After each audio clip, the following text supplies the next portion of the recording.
Uh, this video is basically how to use your wheat offal and use it well to get results on your farm.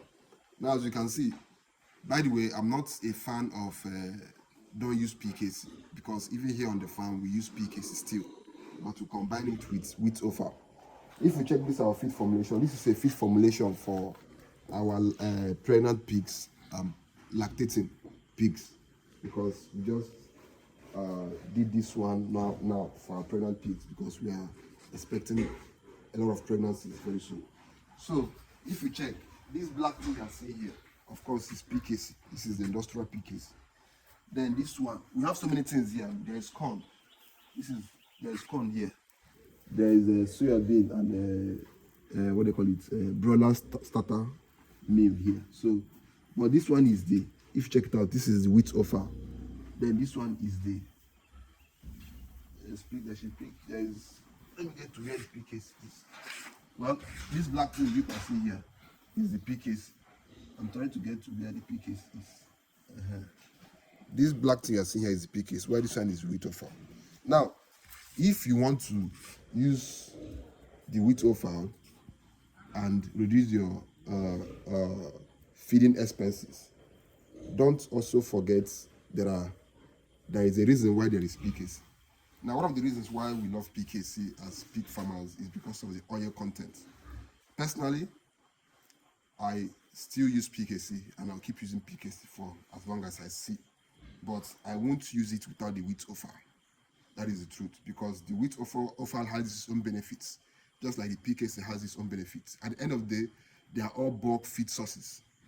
They are all for bulking your feed, for reducing cost. So why not use both of them? The PKC is very rich in oil. The wheat offal has a lot of digestible fiber when compared to the PKC, and it's also better for your ruminants, for your growers, when compared to the PKC. So for me, I would say the best way to use the wheat offal or the PKC is by using both of them. For example, if you used to use PKC 100 kg before, you can decide to use PKC 50 kg and wheat offal 50 kg. Because one of the reasons why we love the wheat offal too is because of the bulkness, the volume. A bag of 50 kg of wheat offal is almost times 2 or times 3 of that same 50 kg of PKC, because of how voluminous it is. So this thing you're seeing here is just a 500 kg mix, because most times we mix our feeds in 500 kg and 1000 kg. So this one is a 500 kg mix. So there is corn here. There is corn here. There is wheat offal here. There is PKC here. There is soya bean meal here. There is also fish meal, and there is also broiler starter here. So all this and all the other things too. There is vitamin. Where is the vitamin? Okay. This one is the salt. You can see this one is the salt. There is a bone meal. There is limestone. There are so many things here. So this is basically how we formulate. Now, I'm not saying you should abandon PKC, but if PKC is too expensive for you, try to use wheat offal to reduce the cost. Because here on the farm we use both. As you can see, we have so many bags of wheat offal packed here on the farm. And of course, if you need your wheat offal, I'm always available to supply to you as much as you need. So that is basically what I want to share on this video: how to use wheat offal and PKC to reduce costs. Because as of now, the wheat offal is one of the cheapest feed ingredients you can get that is useful. There are some feed ingredients that are cheap but they are useless.